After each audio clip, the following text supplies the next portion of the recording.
All right, folks, back to part two. The first video was the very first test flight with the new GI 275's. Obviously, as you've watched the first video, if you haven't, go back and watch it or not. But this is the second test flight. We took it back to the shop. I'm basically flying the same first approach in the first video of these. I skipped the localizer, the ILS approach, and then just went back to our home base, which is Austin Executive Airport, and flew that approach. It's an LPV approach, and flew that down to the minimums. And so that's at the end of the video. But you know, again, there's just not very many videos of this on the internet or on YouTube really with the 275's. And the first video that I put up, it's been up, a week something, and it already has 2,000 something views. So I figured I would come and put this video back up again. I'll actually superimpose the approach chart, and then also you can see over on the right hand side there, my youngest son is with me, and I had him holding up another GoPro on one spot really. And what we're doing here on this first approach, the reason why we took it back to the shop was there's this really cool GPSS heading emulation mode that the 275's can do. And when I shot this approach, I shot the full T approach, like went to the initial approach fix.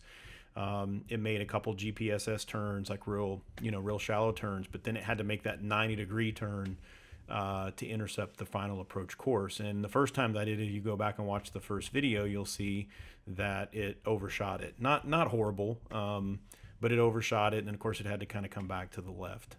And so what we're doing here, and again, the first thing I think I put up, I think I maybe put the chart up here first for a second, and then I'll put the video of the 430 up as well too, so that you guys can see that as it makes this right-hand turn onto the final approach course. It did a little bit better this time.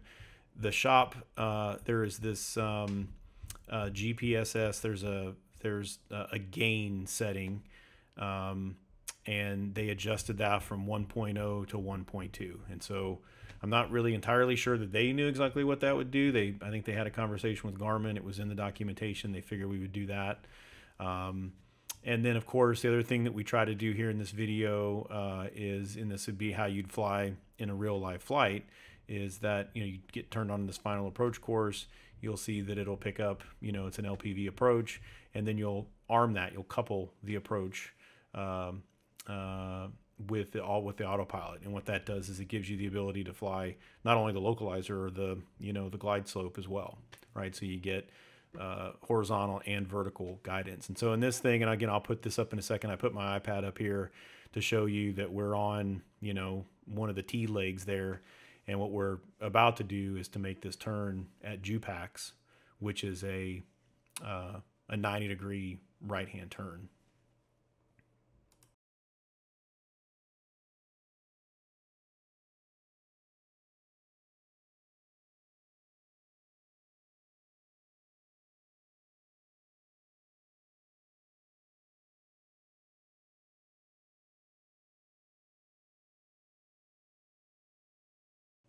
Now, again, obviously I'm showing my iPad and I'm talking and stuff.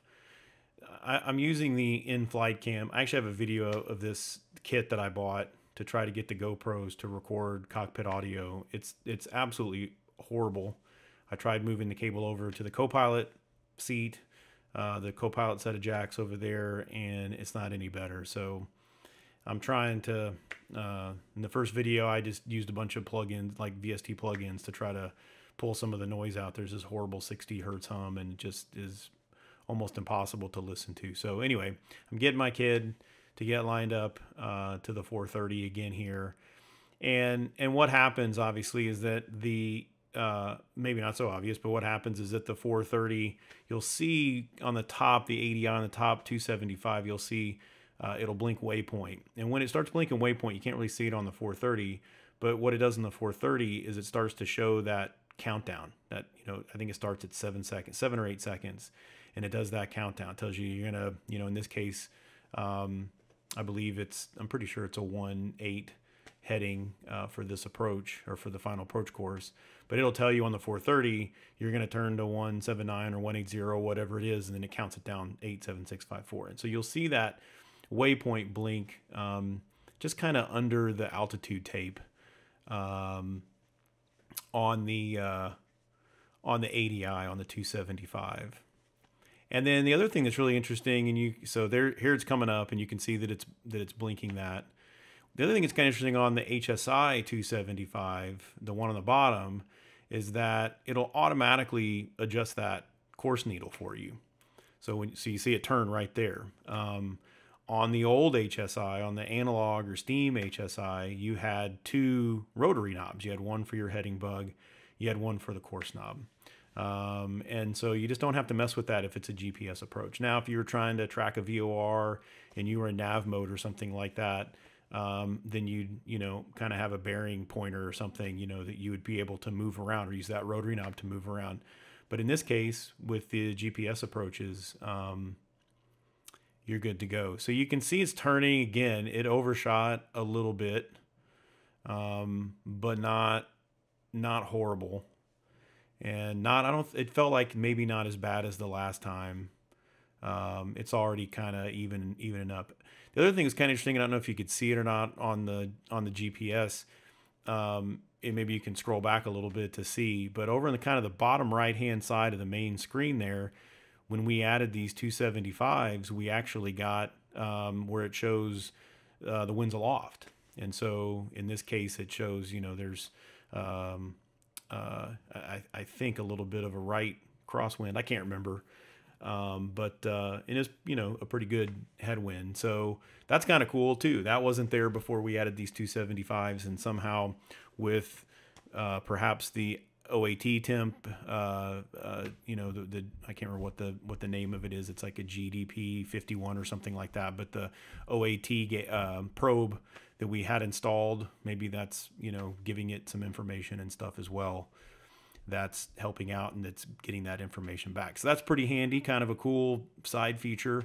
Perhaps in your implementation, if you have something similar to this, you'll start to get some winds aloft there, and obviously that kind of comes in handy a little bit. So again, superimpose just kind of the important parts, the guts. You can see this right now we're about 4 miles from Yordu, which is the final approach fix, and really all I'm doing here is just wanted to kind of fly it. I think in the first video I just flew it right to Yordu, and then I think as soon as I passed that final approach fix, I just kind of I bailed out. Same thing with this approach. You'll see obviously the gear's not down. I'm not even sure I had flaps or anything down. I just did a low approach. There was actually a couple guys that were in the pattern, so I was trying to get away. This is where, and it kind of did this on the last approach. You can see we're going right. I was trying to video it. I was trying to get a B-roll, but the video, you can't really see anything on that camera angle. But you can see here we're still, what are we, about 2.3 out from Yordu, and we're about a half a dot deflection. I think it actually gets even a little bit worse than that. So not really entirely sure what's going on with that, but this is what we were trying to test. Again, certainly here we're at about, 2,000 feet. The LPV minimums are 485. So we still have, 1,800 or so feet or so to go before we're even to minimums. So that's not a really awesome place to be right here, a dot deflection to the right. What's interesting though, and you'll see it on the next approach when we go into Austin Executive, is that it's on rails the whole time. So not really entirely sure what's going on there. Luckily it doesn't deflect more than 1 dot, but you can see the autopilot is turning. The other thing that was that we had, and I mentioned it in the black screen at the beginning, were these standard rate turn indicators. And so if you look real close at the ADI up at the top, you'll see the upside down triangle. And on the top side of the ADI, on the left hand side, on the right hand side, you see these 2 sort of dots that look like they have a line through those. Those are the standard rate turn note or head bugs or whatever you want to call it, standard rate turn markers. And that's what you get when you add that. I think it's the GDP, I can't remember, 51, that OAT probe. You get true airspeed back to the GI 275s. Unfortunately, it doesn't actually show it on the device itself or on the instrument itself, but it gets it, and obviously it needs that information to determine, where those standard rate turn markings come in. Now, they don't actually show up until the airplane is moving is faster than 30 knots. So if you're doing a ground check and you don't see those notifications there, then they just need to go faster. So again, you can see that it pulled itself back in. We're actually, at this point, we're probably, what does it look like, about 2 miles, and down 2 miles from the runway and down about 1,200 feet. And it corrected itself. It fixed itself. Somehow it let itself get, almost a dot deflection, and was right, of course. Again, you can see here the glide slope is perfect. It was perfect last time. So that seemed to work out pretty well too. I can't remember how low I fly this. Not too much lower, and then kind of break off. But it doesn't go too much longer here, but I'll just kind of stop and pause and wait until we pick up in the next spot.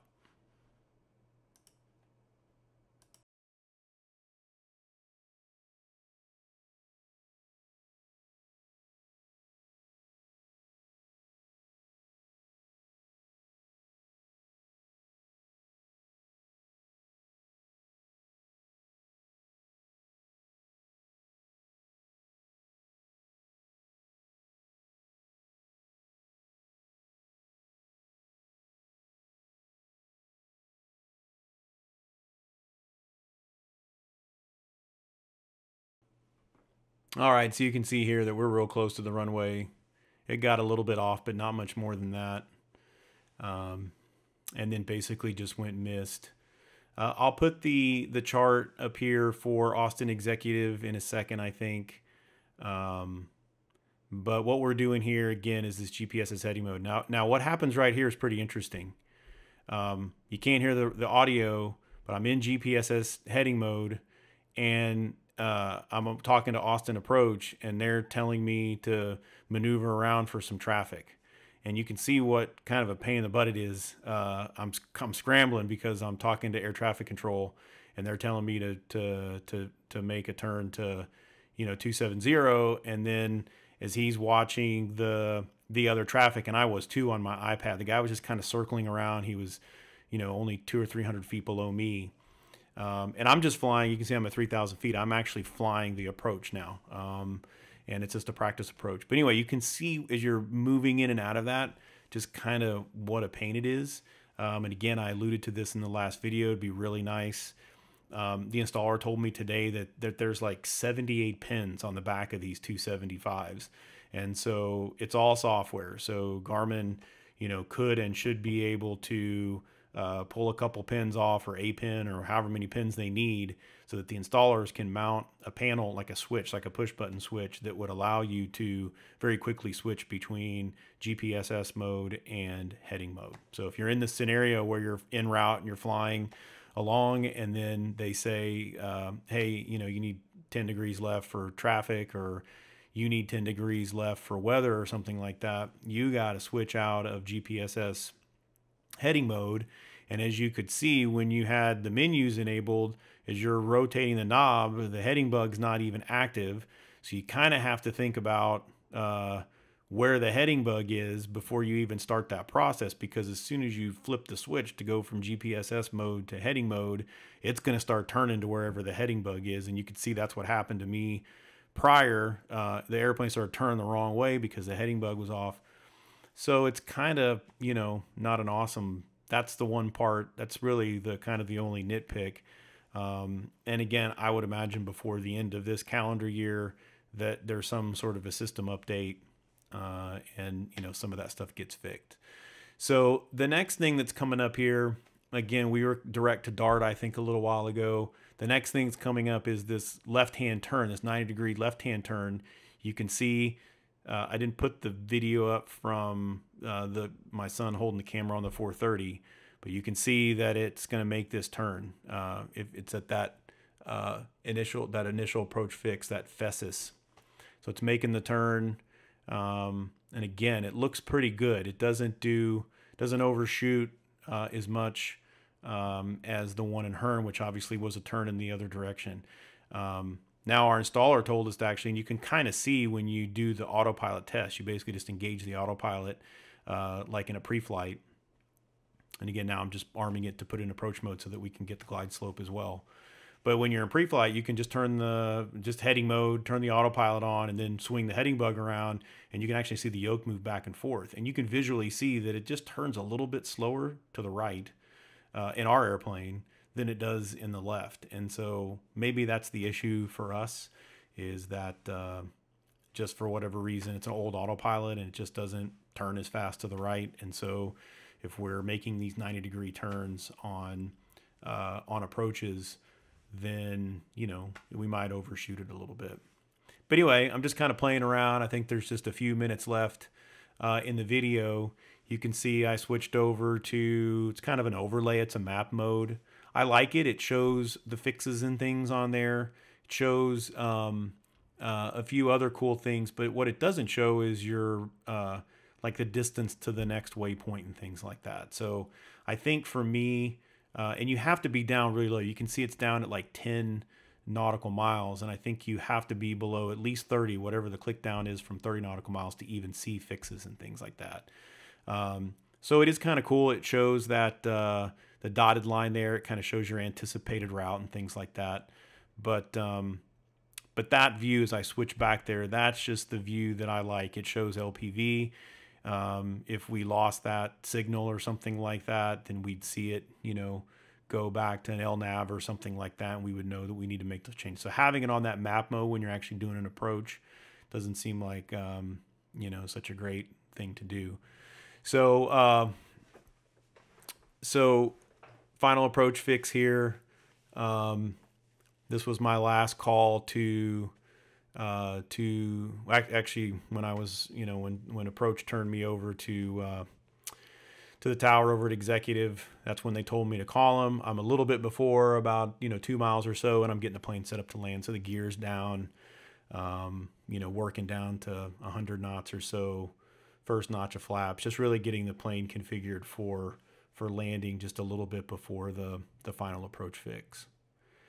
And again, about 3 minutes left to the video. Just really, again, I can't remember exactly, not all the way to minimums. You can see the minimums here, 800 something. It's a little, that's not very good quality on my screen. 870, I think. I don't think I fly with autopilot all the way down to 870. But my goal was here, obviously I was doing a full stop. I was landing. This is where the airplane is hangared. So, get all the way to the ground and land, and it did a fantastic job. It literally, again, in GPSS mode, arming and hitting approach mode, it goes into nav mode, and that's what it's doing laterally. So it's effectively, the autopilot's effectively in nav mode, and you can see that it's on rails. So now we're down to this last fix here, and, you know, probably about 4 miles or so, 3 or 4 miles from the runway. And I'll just let it go from here. Thanks for watching. Again, I'm happy to put these videos up. I know there's not a lot on these 275's. I'm certainly not an expert. But as far as I know, and in our shop, this was the first ones that they did.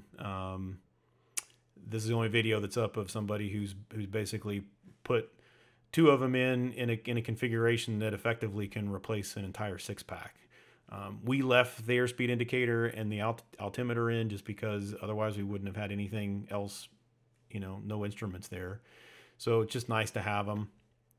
The USB plug is part of the package, I think. I think you might have to pay for it. I don't know if it's like an add-on, probably $100 or something. It's full power. You can power your iPad. I'm actually powering the GoPro with that USB plug, and then of course you can use it to do system updates If you're not, in our case, there's terrain, there's all kinds of other maps and things like that.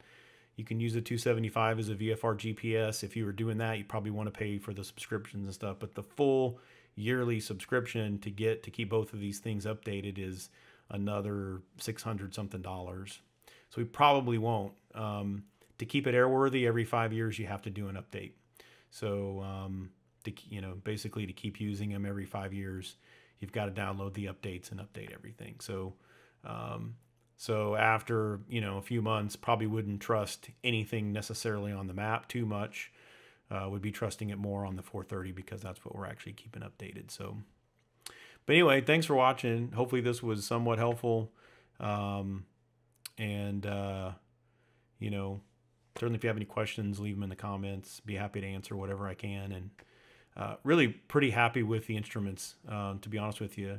Just have a few hours on them, but pretty happy. Feel comfortable flying in instrument conditions for sure. So I'm definitely off the autopilot by now. Actually, let me see here. Looks like I'm about to turn it off. So I took it down pretty far, almost to minimum. So yeah, about 900 feet was when I turned the autopilot off. And so you can see it did a pretty good job. I mean, I was lined up really, really nice. And just, I didn't even put the full flaps in. Pretty windy day. And so you can see here, just flying down the runway, half a mile, 3/10 of a mile to the runway and get it on the ground. So anyway, thanks again, folks. Again, hope this was helpful. I'm sure there'll be some other videos up at some point, probably get some from some real trips, and we'll see you soon somewhere.